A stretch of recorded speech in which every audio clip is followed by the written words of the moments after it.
நாம் நம்முடைய எதிர்காலத்திற்கென்று சேர்த்து வைக்கக்கூடிய வாய்ப்பை கர்த்தர் தந்திருப்பார் என்றால் அதை வீணாக்கி விடாமல் நாம் சேர்த்து வைக்க வேண்டும்.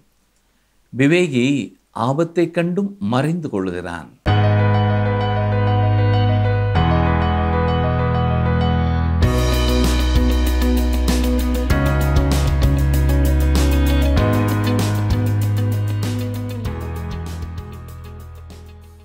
ஒவ்வொரு பொருளுக்கும் ஒவ்வொரு மனிதனுக்கும் ஒரு குணாதிசயம் இருக்கும். அந்த மனிதரை அல்லது பொருளை பார்த்தவுடன் இது இப்படித்தான் என்பதை நம்மால் கூற முடியும். இதே போலதான் மூடனையும் விவேகியையும் நாம் பார்த்து கவனித்தாலே கூற முடியும். வழக்கம் போல நீதிமொழிகள் எப்படி ஒரு மனிதனுடைய குணாதிசயத்தையும் அவனுக்கு தேவையான அறிவுரைகளையும் வழங்குகிறதோ, அதே போல இன்றும் நீதிமொழிகள் நமக்கு மூடனையும் விவேகியையும் குறித்து அற்புதமாக எடுத்து கூறுகிறது. வாருங்கள், இன்றைய வேத ஆராய்ச்சிக்கான தியானத்தில் அதை காண்போம். பிரியமான வேத ஆராய்ச்சி நேயர்களே, இன்று நாம் நீதிமொழிகள் 26ஆம் அதிகாரம் 12ஆம் வசனம் முதல் சிந்திக்கப் போகிறோம். வாசிக்கிறேன். நீதிமொழிகள் 26:12. தன் பார்வைக்கு ஞானியாயிருப்பவனை கண்டாயானால் அவனை பார்க்கிலும் மூடனை குறித்து அதிக நம்பிக்கையாயிருக்கலாம். மூடனை விட கேடான ஒருவன் இந்த உலகத்தில் இருக்கிறான் தெரியுமா? யார் அவன்? தன்னையே ஞானி என்று கருதுகிறவன் தான் அவன். அவன் தன்னையே ஞானி என்று கருதி கொள்கிறான். தன்னை குறித்து மிக உயர்ந்த கருத்துடையவனாயிருக்கிறான். நீதிமொழிகள் 26:20. விறகில்லாமல் நெருப்பு அவியும், கோள் சொல்லுகிறவன் இல்லாமல் சண்டை அடங்கும். சில நபர்கள் சபையிலே வந்து சேர்ந்த பின்னர் அல்லது சபையிலே ஆராதனையிலே கலந்து கொள்ள ஆரம்பித்த பின்னர் அதிக பிரச்சனைகள் சபைக்குள்ளே எழும்பியிருக்கும். அதுவரை அந்த பிரச்சனை அங்கே இருந்திருக்காது.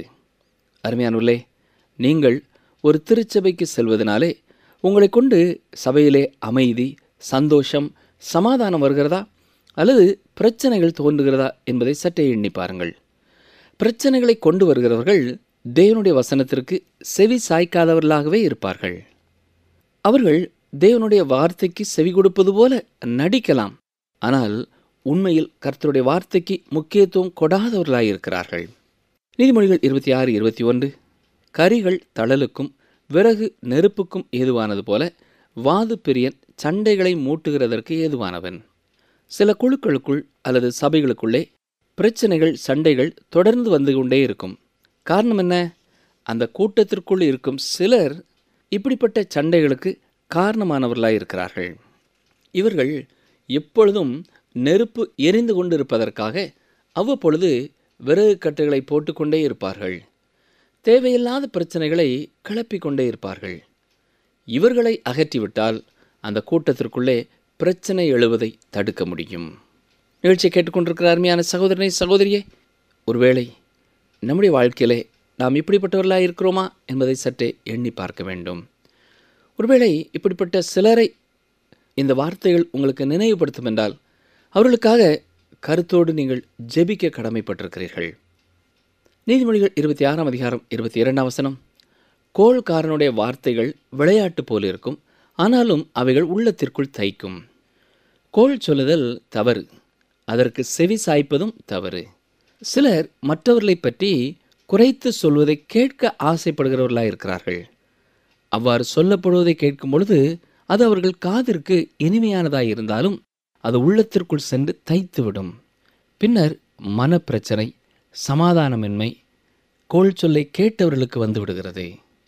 ஒரு தேவனுடைய பிள்ளை கோள் சொல்லுக்கு செவி சாய்க்கக்கூடாது. அப்படிப்பட்ட காரியங்களுக்கு தனது மனக்கதவை அடைத்து கொள்ள வேண்டும். கோள் சொல்ல வருகிறவர்களையும் இப்படி மற்றவர்களை குறித்து அவர்கள் இல்லாத நேரத்திலே என்னிடத்தில் வந்து நீ பேச வேண்டாம் என்னும் கூற கடமைப்பட்டிருக்கிறோம். நீதிமொழிகள் 26:23 முதல் 28 வரை கவனியுங்கள். நேச அனலை காண்பிக்கிற உதடுகளோடு கூடிய தீய நெஞ்சம் வெள்ளிப்பூச்சு பூசிய ஓட்டை போல் இருக்கும். பகைஞன் தன் உள்ளத்தில் கபடத்தை மறைத்து தன் உதடுகளினால் சூது பேசுகிறான். அவன் இதம் பேசினாலும் அவனை நம்பாதே, அவன் இருதயத்தில் 7 அருவருப்புகள் உண்டு. பகையை வஞ்சகமாய் மறைத்து வைக்கிறவன் அவனோ, அவனுடைய பொல்லாங்கு மகா சபையிலே வெளிப்படுத்தப்படும். படுகுழியை வெட்டுகிறவன் தானே அதில் விழுவான். கல்லை புரட்டுகிறவன் மேல் அந்த கல் திரும்ப விழும். கள்ள நாவு தன்னால் கிளேசப்பட்டவர்களை பகைக்கும். இச்சகம் பேசும் வாய் அழிவை உண்டு பண்ணும். இந்த பகுதியிலே நாம் மாய்மாலக்காரர்களை பற்றி பார்க்கிறோம். இவர்கள் தேவனுடைய பிள்ளைகள் போல காணப்படுவார்கள். ஆனால் உண்மையில் அவர்கள் கர்த்தருடைய பிள்ளைகள் அல்ல. இவர்களுக்கு எதிராகவே இந்த வசனங்கள் கூறப்பட்டிருக்கின்றன. அவர்களை எச்சரித்து உணர்த்துகின்றன. இவர்களுக்கு 2 முகங்கள் உண்டு. ஒரு முகம் உங்களை வாழ்த்தும், மற்றொரு முகம் உங்களை பார்த்து கடுகடுப்பாய் முறைக்கும். வாயினால் வாழ்த்தி உள்ளத்திற்குள்ளே சபிப்பார்கள். இவர்கள் தங்கள் உள் திட்டங்களை வெளிப்படுத்த மாட்டார்கள். ஒரு வேத வல்லுனர் இவ்வாறு மாய்மாலக்காரர்களை பற்றி சொல்லியிருக்கிறார். மற்றவர்களுக்கு தீங்கு செய்யும் எண்ணமுடையோர் அதை மற்றவர்களிடம் அறிவிக்க மாட்டார்கள். மேலும் தீய திட்டங்களை தங்கள் உள்ளத்திற்குள்ளே தீட்டி அவர்கள் மீது வெறுப்பை சேர்த்து கொண்டே வருவார்கள். இப்பொழுது இவர்களுக்கு இருக்கிற இந்த எளிய குணத்தை மறைக்க அந்த எதிராளிகளை எப்பொழுதும் புகழ்ந்து கொண்டே இருப்பார்கள். அதே வேளையில் அவர்களுடைய அழிவிற்கு திட்டங்களை தீட்டிக் கொண்டே இருப்பார்கள் என்று விளக்குகிறார். இவர்களே முகஸ்துதி செய்கிறவர்களும் மாய்மாலக்காரருமாயிருக்கிறார்கள். இதற்கு வேத புத்தகத்திலிருந்து ஒரு உதாரணத்தை நாம் பார்க்கலாம்.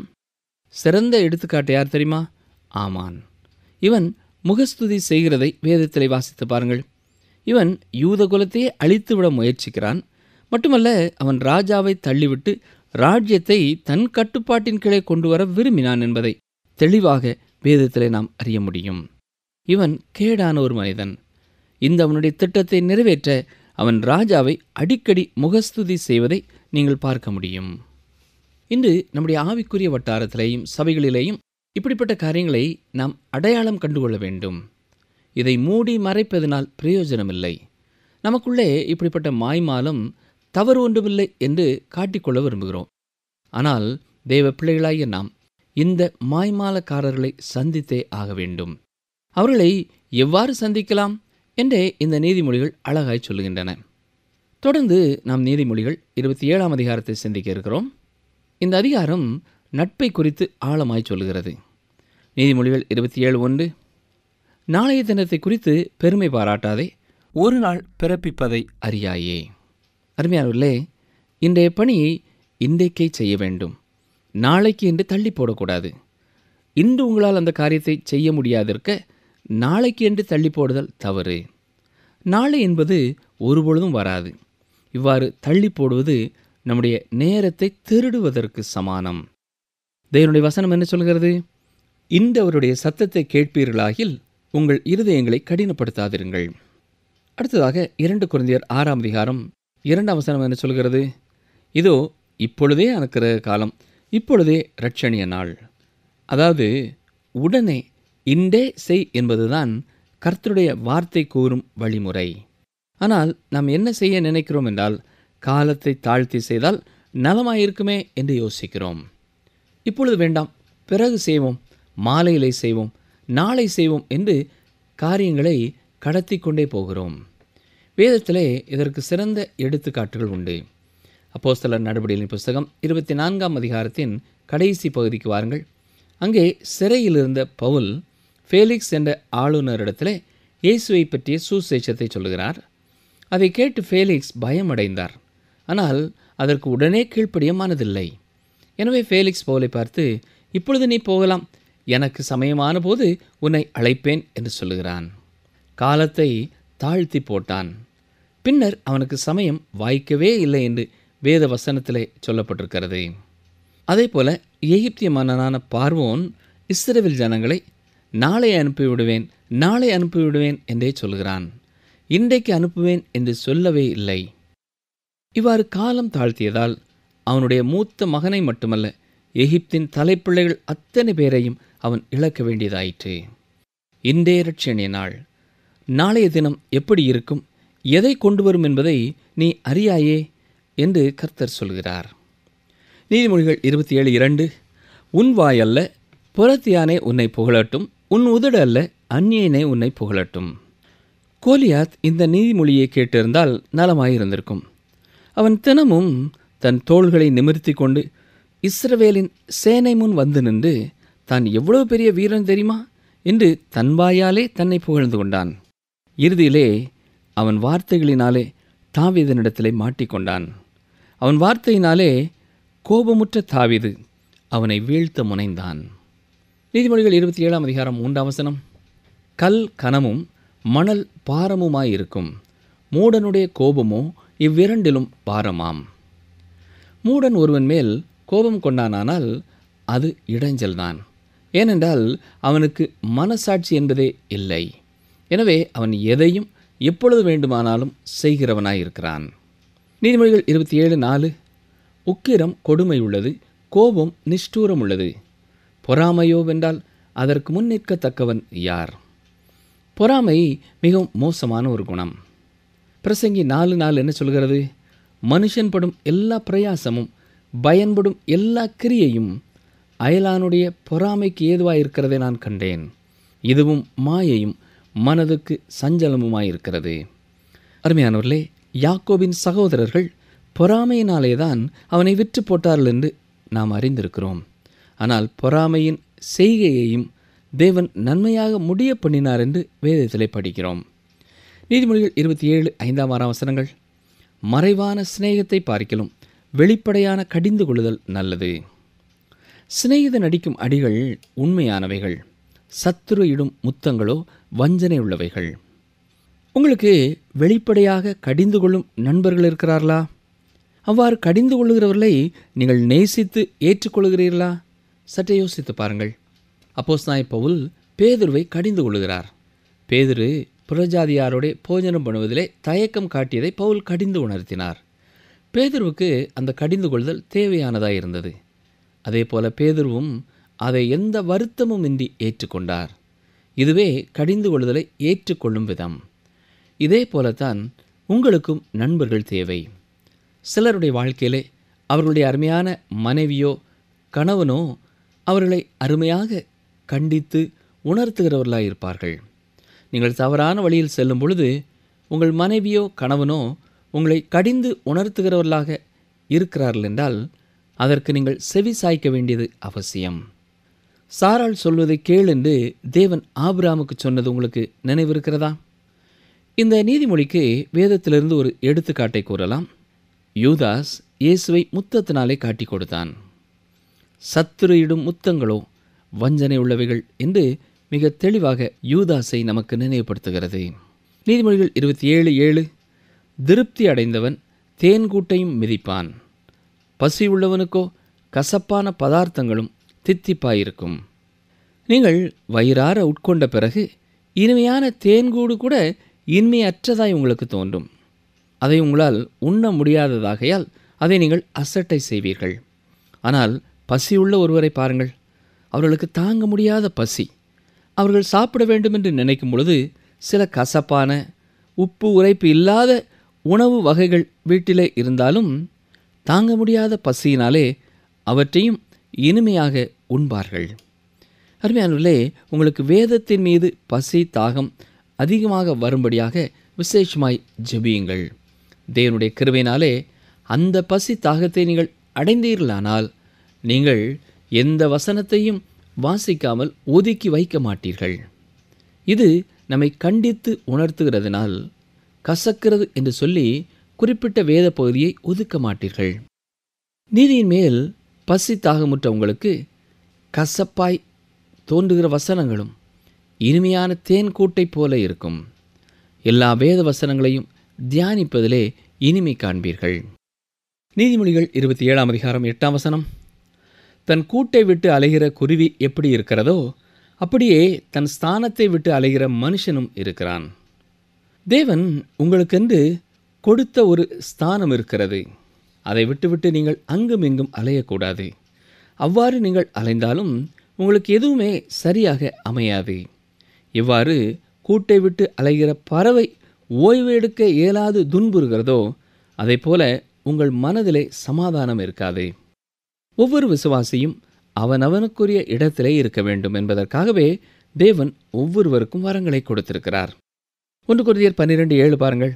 ஆவியினுடைய அனுக்கிரகம் அவனவனுடைய பிரயோஜனத்திற்கென்று அளிக்கப்பட்டிருக்கிறது. அதாவது ஒவ்வொருவருக்கும் கொடுக்கப்பட்டிருக்கிறது. இந்த வரங்களை பெற்ற ஒவ்வொருவரும் தேவன் நியமித்திருக்கிற இடத்திலிருந்து அந்த வரங்களை தேவனுடைய நாம மகிமைக்காக பயன்படுத்த வேண்டும். 1 கொரிந்தியர் 12:18 தேவன் தமது சித்தத்தின்படி அவயவங்கள் ஒவ்வொன்றையும் சரீரத்தில் வைத்தார் என்று பார்க்கிறோம். அதுபோல தேவன் நம்மையும் தம்முடைய சித்தப்படி ஒவ்வொரு இடங்களிலே, ஒவ்வொரு பொறுப்பிலே, பதவிகளிலே, பணிகளிலே வைத்திருக்கிறார்.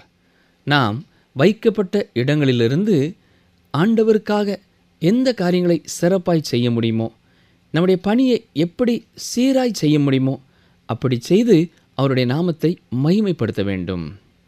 ஆனால் இவ்வாறு தேவன் வைத்த இடத்திலிருந்து செயல்படாத சில மனிதர்களை நாம் புதிய ஏற்பாட்டிலே பார்க்கிறோம். உதாரணமாய் 2 தீமோத்தேயு 4:10 அப்போஸ்தலனாகிய பவுல் ஒரு மனிதனை குறித்து எழுதுகிறார். தேமா இப்பிரபஞ்சத்தின் மேல் ஆசை வைத்து என்னை விட்டு பிரிந்து தெசலோனிக்கே பட்டணத்துக்கு போய்விட்டான் என்கிறார். தேமா ஆவிக்குரிய வாழ்வை விட்டுவிட்டு உலக பிரகாரமான வாழ்க்கைக்கு திரும்பிவிட்டான். நமக்கு தெரிந்த வரையிலே அவன் திரும்பி வந்து தேவனுடைய பணியிலே சேர்ந்து கொள்ளும் வாய்ப்பை பெறவில்லை. நீதிமொழிகள் 27:9-10 பரிமள தைலமும் சுகந்த தூபமும் இருதயத்தை களிப்பாக்குவது போல ஒருவனுடைய சிநேகிதன் உட்கருத்தான ஆலோசனையினால் பாராட்டும் இன்பமானது களிப்பாக்கும். உன் சிநேகிதனையும் உன் தகப்பனுடைய சிநேகிதனையும் விட்டுவிடாதே. உன் ஆபத்து நாளில் உன் சகோதரனுடைய வீட்டிற்கு போகாதே. தூரத்திலுள்ள சகோதரனிலும் சமீபத்திலுள்ள அயலானே வாசி. ஒரு தேவ ஊழியருடைய சபையிலே ஒரு தாயார் உறுப்பினராக இருந்தார்கள். அவர்களுடைய கணவர் படுத்த படுக்கையான நோயாளியாயிருந்தார். இவர்களுடைய குடும்பம் வட இந்தியாவிலே ஒரு கிராமத்தில் வசித்து வந்தது. இந்த குடும்பத்திற்கு சபையிலோ வெளியிலோ நண்பர்கள் யாரும் இல்லை. இவர் தனது கணவரை அதிகமாக கவனித்து வந்தார். இந்த மனிதர் திடீரென்று மரித்து போனார். அப்பொழுது அடக்க ஆராதனை நடைபெறும் வேளையிலே அந்த தேவ ஊழியர் எத்தனை பேர் அந்த ஆராதனைக்கு வந்திருக்கிறார்கள் என்பதை கவனித்தார். 15 பேர்களுக்கும் குறைவானவர்களே வந்திருந்தார்கள். ஏனென்றால் அந்த தாயாருக்கு நண்பர்கள் என்று யாரும் இல்லை. அவர்களுடைய உறவினர்களும் வெகு தொலைவில் உள்ள கிராமங்களிலே வசித்தார்கள். எனவே யாருமே கலந்து கொள்ளவில்லை. சபை மூப்பர்களும் சில மனிதர்களுமே கலந்து கொண்டார்கள்.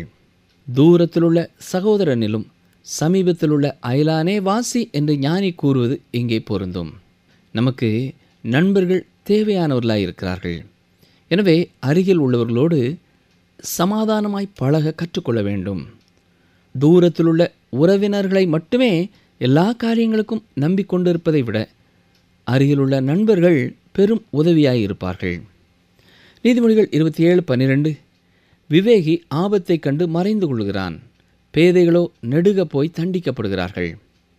எதிர்காலத்திலே ஏற்பட போகின்ற ஆபத்தை கண்டு விவேகி சில நடவடிக்கைகளை எடுக்கிறான். அவன் ஆபத்திற்கு விலக விரும்புகிறான். எனவே எதிர்காலத்தை குறித்த தரிசனத்தை அவன் நம்புகிறான்.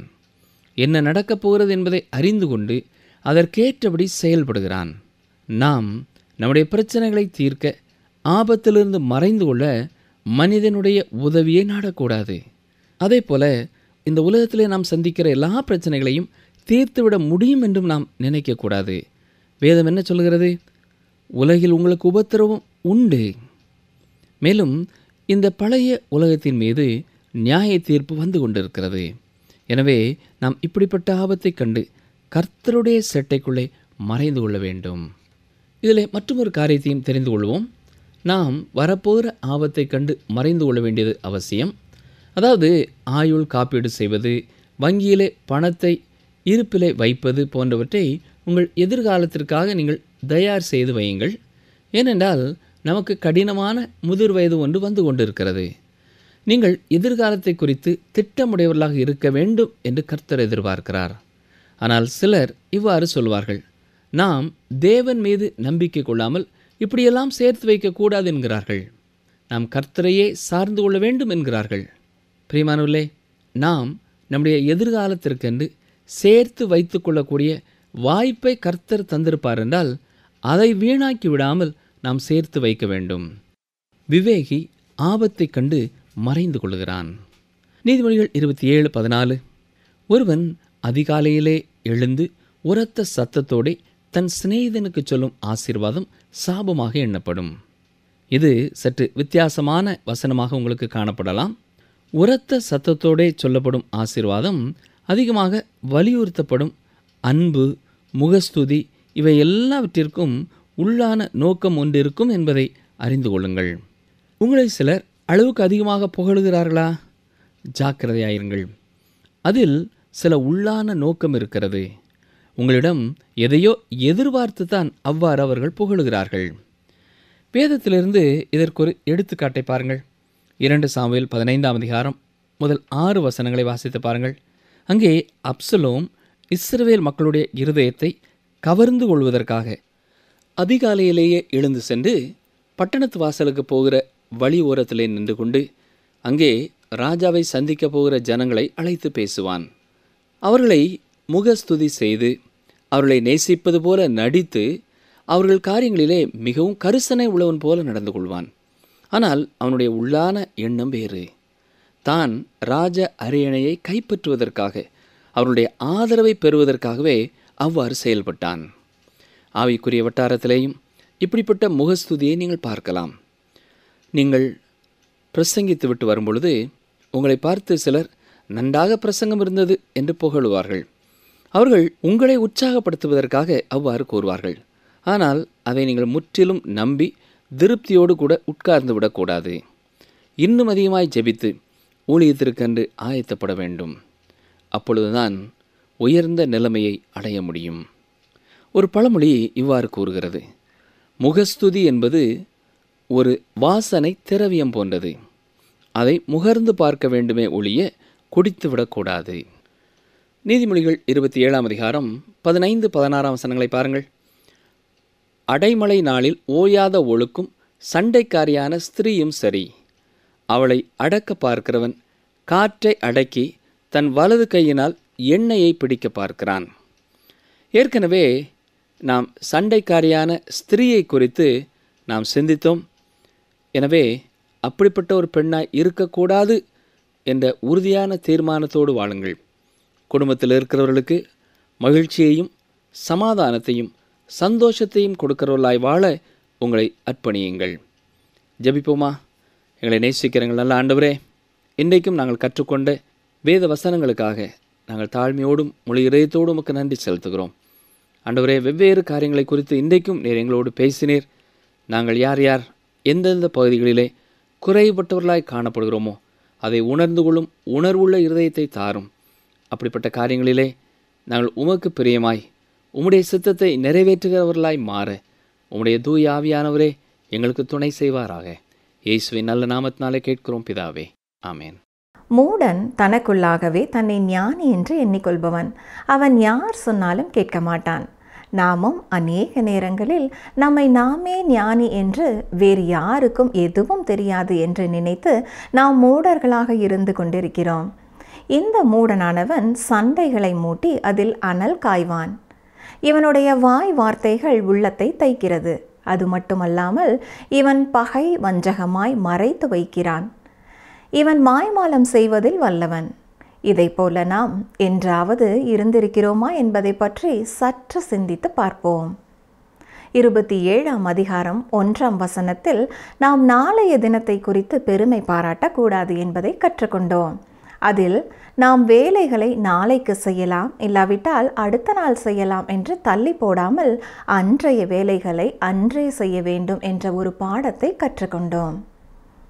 உதாரணமாக 2 கொரிந்தியர் 6:2 நாம் பார்த்த பொழுது இன்றைக்கே இரட்சண்ய நாள், ஆகவே நாம் செய்ய வேண்டிய காரியங்களை இன்றே செய்துவிட வேண்டும்.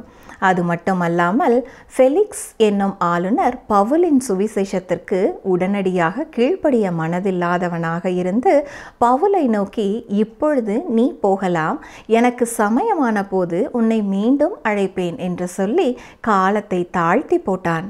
இவனை போலவே எகிப்து மன்னனான பார்வோன், நான் ஜனங்களை நாளை அனுப்புகிறேன், இல்லை நாளை அனுப்புகிறேன் என்று சொல்லி காலத்தை தாழ்த்தி கொண்டே இருந்தான்.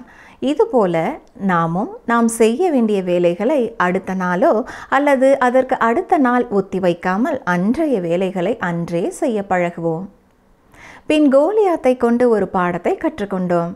அதாவது அவன் ஒவ்வொரு நாளும் தன் தேவனை நிமிர்த்தி கொண்டு இஸ்ரவேலர்களை நோக்கி பழித்து கொண்டு இருந்தான். ஆனால் அவன் முடிவோ மரணமாய் இருந்தது. இதே போல நாமும் நம்மை பற்றி எப்பொழுதும் புகழ்ச்சியாக கூறாமல் பிறர் நம்மை பற்றி பேசுவதற்கு விட்டு கொடுப்போம். அடுத்ததாக, தேவன் நமக்கென்று கொடுத்த ஸ்தானத்திலே இருக்கும் வேலையை நாம் கவனித்து கொண்டு அங்கே இருப்பதற்கு நாம் ஜாக்கிரதை உள்ளவர்களாக இருக்க வேண்டும் என்பதை கற்றுக்கொண்டோம். ஆகவே பிரியமானவர்களே, நாம் மூடர்களைப் போல அல்லாமல் நம் வாழ்க்கையை சரியாக வாழ முயற்சித்து நாம் இன்று கற்றுக்கொண்ட பாடங்களை பின்பற்ற முயற்சிப்போமாக. கர்த்தர் சொல்லுகிறது என்னவென்றால், இதோ நான் சமாதானத்தை ஒரு நதியைப் போலவும் ஜாதிகளின் மகிமையை புரண்டு ஓடுகிற ஆற்றைப் போலவும் பாயும்படி செய்கிறேன். ஏசாயா 66:12.